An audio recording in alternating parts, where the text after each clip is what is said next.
Yes, ma'am. Oh my goodness, Margaret Locklear. I love this woman. She is phenomenal. Thank you. Yes, as a woman, she is the epitome of that poem. Phenomenal. Oh, thank you. Yes, indeed. Okay, I'm going to do my best not to talk Yeah, too tell much us about you. Not to mention about you. Okay, I learned from my elders, although we're almost the same age. I learned from my elders because I'm awfully shy, believe it or not. So thank you, Margaret. Yes, I'd like to talk a little about the play that I co-wrote and will be co-directing. The play is called Gospel with Audacity, The Revival. Gospel with Audacity, The Revival. Okay. It will be showcasing, it starts this Friday, September the 19th, and it will close on October the 5th. I'm excited, we're excited I'm about excited it. for you. Where is it going to be? It's going to be at the Arena Players. It's going to be at our home revival. The revival, the word revival sometimes means, we have to, kind of like if you were a battery, we need to be recharged. Like our cell phones, we need to be recharged. So the revival is kind of like, yes, let's revive some of those old spirits, or some of those spirits that were kind of on the brink of running down or had been run down. What had happened was that the Arena Players, as you may know, we open season 7. Well, it's a tradition. We open our season with a musical, and we close with a musical. We weren't sure that we were going to be located at the Arena Players at 801 McCullough Street. We're in the process of renovation, and in the paperwork, it's a whole lot of paperwork. So we wrote, Donald Owens, the artistic director, and I, put it to me. We wrote a play called Gospel with Audacity. And gospel plainly means the word. The word of God, however you want to put it, the gospel with audacity. And audacity basically means that in spite of all our faults, sins, shortcomings, what have you, we can still come to God and say, Lord, here I am, work with me. We did that in June for the closing of season 71. And it was so well received, people kept saying, when are you going to do it again? You're going to do it again. So Donald said, you know what? Let's do a sequel. And that's what we did. Oh, okay. It's called, the play is called Gospel with Audacity, The Revival. And during the first play, we actually talked about a revival. So this is the revival that we were talking about in the first play. And so, again, it opens Friday the 19th at 8 p.m. We have 2 shows on Saturday, 3 p.m. and 8 p.m. And on Sunday, we have a show at 4 p.m., our 4 p.m. matinee. And as always, we always tell our performers, you have to be there 90 minutes ahead of time. So that means get there at 2:30. So I might miss some other people's performance and presentations. But nevertheless, because it takes some time, to get into your space and your place and your creativity. And sometimes performers don't do that anyway. But nevertheless, we won't talk about that. No, we won't talk about that. But we're happy because this play, I think, is in as Miss Loretto, you know that lady? Loretto Gubernati, she's amazing. Amazing. I'm serious. The things that she has been doing for decades. Yes. And I love working with her. Yes. What else can I say about her? We love working with her, but you know how she has a way of managing to pull things out of you? She works and she makes you work. Well, in our artistic direction, we had an idea of the performance performers from the first play. It's a musical. It's a lot of gospel singing, and it's a funny storyline. Yeah, it's church Without people. being a spoiler, can you tell us a little bit about it? Well, the first play was about the revival. This play is the revival. Okay. But nevertheless, we have regular church people. We all know church people. But we laugh about some church people, and some of us go, oh Lord, that person goes to church. Or the other expression, they need to go to church. Okay. So this play, as I mentioned, it's kind of like a recharger. We're going to have some awesome gospel singers, or we have some awesome singers who are going to sing gospel. Some that you probably already know. For instance, Tampa Giles, he graced the Arena Players a couple of seasons. He's performed as James Cleveland when we did a presentation for him. Amazing, and he did Luther. Yes, oh, he has. he's coming back. Yes. Oh my goodness, yes, you gotta go. You got to go. Praise the Lord. Oh, he's amazing. I met him. I saw him outside of Arena Players. Praise and the he's a phenomenal artist, Yes. vocalist, Yes. and characterization. Characterization. Oh my goodness, He he was big Luther though. And well, I loved him. That's when we loved him more. Yes. And then as James Cleveland, he let the house out. We was at church. Yes. So yes, you need to go down to Arena Players and see this. Yes. Please. So he's one of many. We have, you remember Vanessa Stewart Bunker? Oh yes. She's an opera singer. Yes. So in this particular piece, we try as best as we can to put a bunch of genres together as far as, or stylists, that's what you say, stylists. Vanessa Stewart Bunker, she's an opera singer. Classically trained, she's sung around the world. Yeah, I was going to say, she just got back, what, a few years ago? Yes. Traveling. And you would not know her age when you find out that she's a trainer, a physical ed She's trainer. my age. Yes. And But she looks like she's, what, 50? Yes, in her middle 50s. Middle 50s, yes. So, yeah, you got to go down there. And of course, we need to continue to support the Arena Players as well, because it's the oldest And continuously operating.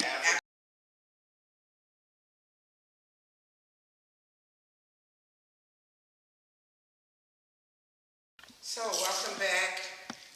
We're here with Androh, and he's talking about his upcoming play. But beyond that, I understand that you did a documentary on the Baltimore Museum of Industry. and one in Bronze Telly, the Yes. Gubernadas. Yes, we sure Awesome. did. Awesome. That Tell was us about awesome. it. That was awesome. The Baltimore Museum of Industry is a phenomenal place. It has history about Baltimore that, generally speaking, Baltimoreans have very little idea of just how important Baltimore, the city of Baltimore, is to the United States.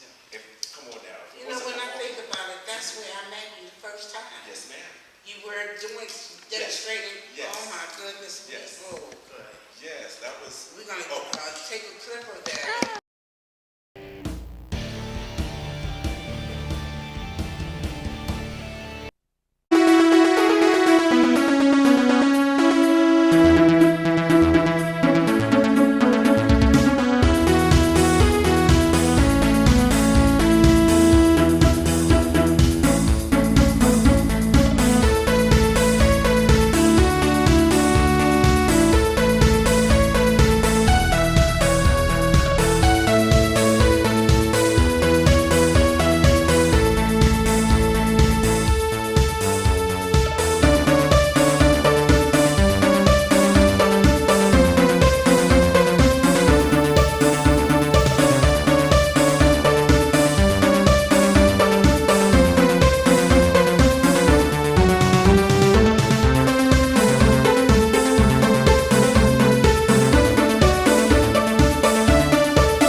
And a wonderful time to see all of the various industries that were very popular and made popular here in the United States, but started right here in Baltimore.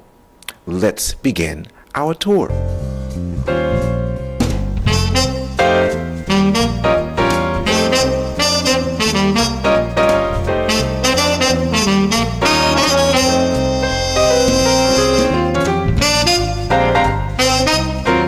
our transportation gallery. You will see many vehicles that were created and were used anywhere between 1908 to 1980. Behind me is one of the old vehicles that are here. As you may see, it's the oil carrier. Funny thing about the American Oil Company is, even though it's gasoline for automobiles or the horseless carriage, as you may see, it got around the city by horses. Fascinating.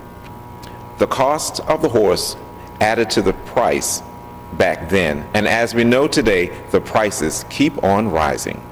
Here we are with Jacob Fusel's carriage. Jacob Fusel is acclaimed to be the father of the ice cream industry. He used to be a dairyman. After carrying the milk around for so long, one of the interesting things happened was the milk would sour or the milk would change. Eventually, in 1851, he started the ice cream industry. He would use a carriage pretty much like this. They used to carry salt and ice to various places. He opened up several businesses, one in Boston and another one in another area in New England. But he is, we'd like to say here in Baltimore, one of Baltimore's own. Speaking of ice, another homegrown industry here in Baltimore is the SK industry, or I should say SK Meat Products. As you can see behind me, this huge truck from the early 1920s. It is huge because it's made of wood, but it also is huge because it had to carry the dry ice to keep the meat fresh for its various deliveries. SK is a combination of two gentlemen's names. One is William Schlutelberg, and the other man's name was Thomas Kirtle. They took the S from Schlutelberg, the K from Kirtle. They put them together, SK, and it is spelled out phonetically, ESSKAY.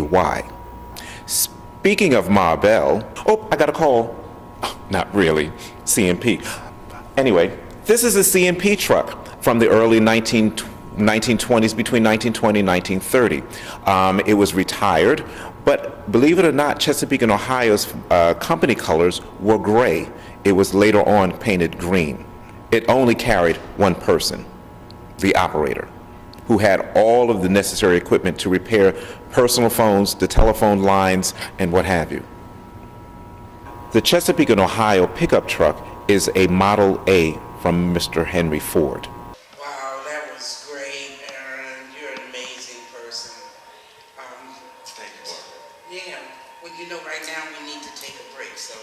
Is that they were the first company that put the chairs and tables on the outside of the company or outside of the store so that we could have what's called the cafe look.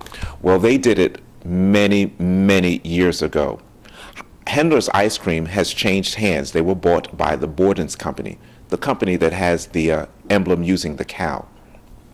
But Hendler's was a pretty good company in its day, very innovative and very creative. While we're in this room, you'll also notice several pictures that deal with the meat industry. Two men, one name was William Schlutelberg, another man's name was Thomas Kirtle. They started a meat industry or meat company well over 100 years ago. When I mentioned Southwest Baltimore, on Washington Street or Washington Boulevard, there was many times farmers would run their pigs and cows down the street to the slaughterhouses. Sometimes slaughterhouses were right off of the riverbanks. Yes, I'm talking about Pigtown. Those pigs would run down the street. And then when they got to the slaughterhouses, they would be cut into the various parts and cuts and what have you. Several of the machines that you'll also notice here are, for instance, the gas-powered saw. Obviously, they use that to cut through the bones of the pigs and the cows. Then we have, well, as I was talking a little bit about William Schlutelberg and Thomas Kirtle, they were part of the sausage business. They made the wonderful Italian or the sweet or the hot, spicy stuff. Well, some of the equipment that's here was used in making those sausages spicy or sweet and what have you. So that's what they use the equipment for in here. And then we even have a meat slicer when you had large portions of meat. And when we went to the delicatessen, we wanted to get maybe a quarter pound or a pound of turkey, or we wanted a quarter pound of bologna. Well, those machines, some of those machines were used to cut the meat. The flooring, you asked about the flooring. Well, this building was initially erected in the 1860s. There was a fire here, and then in 1871 it was reconstructed. This floor, most of this floor, has been around since then. Floors is part of Mr. Platt's building from the 1870s. Sandy Platt, his nickname was the initial founder and creator of this building, which is part of the Baltimore Museum of Industry. The flooring is original. It's pretty wide, the planks, and it is rumored Mr. Platt, if you lost your token or dropped your token and it fell through the cracks, he had the key to the basement, and you would not get your token back at the end of the day or the week. So hold on tight to your money. Domino Sugar. Well, Domino Sugar is one of the big companies here in Baltimore City. In fact, it is one of the few companies that is still here on the harbor. Domino Sugar Factory was started in the 1920s in its present location, and now it has grown into world famous. They have a wonderful way of packaging the sugar. The Domino Sugar Factory sign is a landmark here in Baltimore. And in fact, if you want to know a little known information about it, the Domino Sugar Factory, that lighting, the neon sign, is approximately one basketball size court big. Imagine that. Great job, Aaron. Now we're going to go ahead and take you to our working machine shop, where you get to see where a working blacksmith works and what an old 19th century lathe looks like. Well, why don't you follow me into the blacksmith shop and the machine shop, another interesting place here at the Museum of Industry. The first thing you'll see in our blacksmith shop is the forge. You'll also notice there's various pieces of equipment. Don't be fooled. Some of it is metal and the other part of it is wood. We use the wood for imaging and as shape makers or formats. We have an actual forge that works. We have a gentleman that comes in maybe once a month, and he'll do some reenacting of different metal pieces. Baltimore was pretty big in having blacksmith shops because we had horses prior to the horseless carriage. We also needed forges in order to make some of the metal pieces for a lot of the factories and factory equipment. And then we also have horses here. Believe it or not, Baltimore is one of the few places that they make horseshoes for the racehorses. And then further over, we have our machine shop. As the machines started taking over the operations of what humans do, we have lots of machines, and a few of them are even from the 1870s. Those machines are called lathes, Lathes, lathe machines. Those leather belts are attached to a shaft that runs along the length of part of the building, and when it is turned on, we can run several lathe machines all in one spot. It is pretty much like some real machine shops some people have in their... Yes, and I understand that you got your diploma last year. Well, From Coppin, I was there. yes. I was there. Yes. Theater. I got my bachelor's degree from Coppin in urban arts management. Okay. Yes. Several things happened, and I know they happened to you too, but we won't talk about that on the air. But in the meantime, I will still put in the plug that folks do need to come down and see you and all of your friends, Try 55. However, I want y'all to come and see me. Well, it's not me. It's the folks. It's the artists. It's the musicians, the soloists. At the Arena Players, it's 801 McCullough Street, right on the corner of Martin Luther King Jr. Boulevard. And if you don't know the number, get ready, get your pencils and paper. 410-728-6500. I'll say that again. 410-728-6500. Friday, it opens on the 19th of September, and we close on October the 5th. So you have several times to get there. Saturdays, we have a matinee at 3 o'clock, so some of those folks who are tender age, that's not you, because I know we like to hang out. We have a matinee on Saturday at 3, and we have a matinee on Sunday at 4. Okay, awesome. Okay, so Aaron, what else do you have in plan after the play? You know, I know you're always working on something. yes, like you, the people, it's important to hang around people that gravitate to you and you gravitate to. Well, be careful. But all people who are artists are all people who are, and some people don't realize that they're really artistic, but they just don't realize, hey, that's what God wants me to do, or that's what the higher power wants you to do. As a singer, whether it's gospel or that other music, the other blues, yes, I do like secular music. Get with those folks. For younger people, don't let go of your dream, if you have a dream, and then find out about your dream. I know in college, there's a test that always that has a way of finding out what do you have a leaning towards. Find out what your leaning is and go with it. All right, we're going to take a sip of this.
Nurture.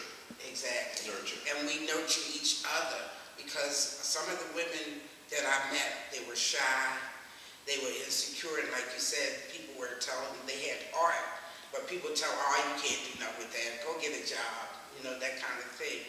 And so these women have come out and said, I'm expressing myself, and that's what you have to do. Exactly. Express yourself. And I love them for that. Mm-hmm. Mm-hmm. We need to share love, and this is a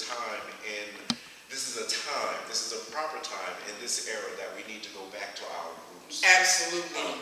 Some of us call it homecoming, some of us call it family reunion. At churches we have a whole bunch of different names, but realistically speaking, it's come back. Come back. Yeah, come back to the village. Give to those. Amen. Come back to the village. We will nurture you, we'll care for you. We see the way society is going right now, and we need to, like I said, Miss B down the street will watch the baby before you ride, go get a job. Yes. So we need to get back to that. And we say, And our children, my pain is when I see my babies walking the street. I have a 2-year-old curse me out. I'm trying to understand that and at the same time embrace it because they need help.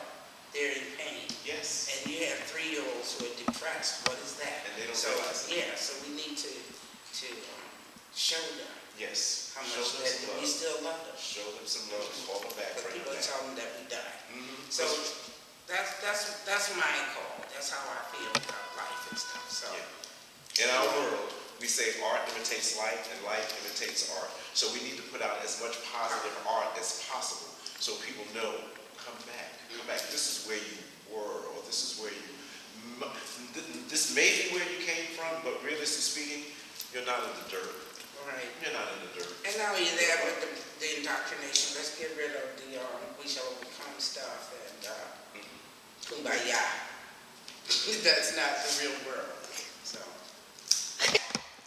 we're here with Androh. It's been a wonderful show. Thank you very much for coming. And thank you for listening. Come back and see us again.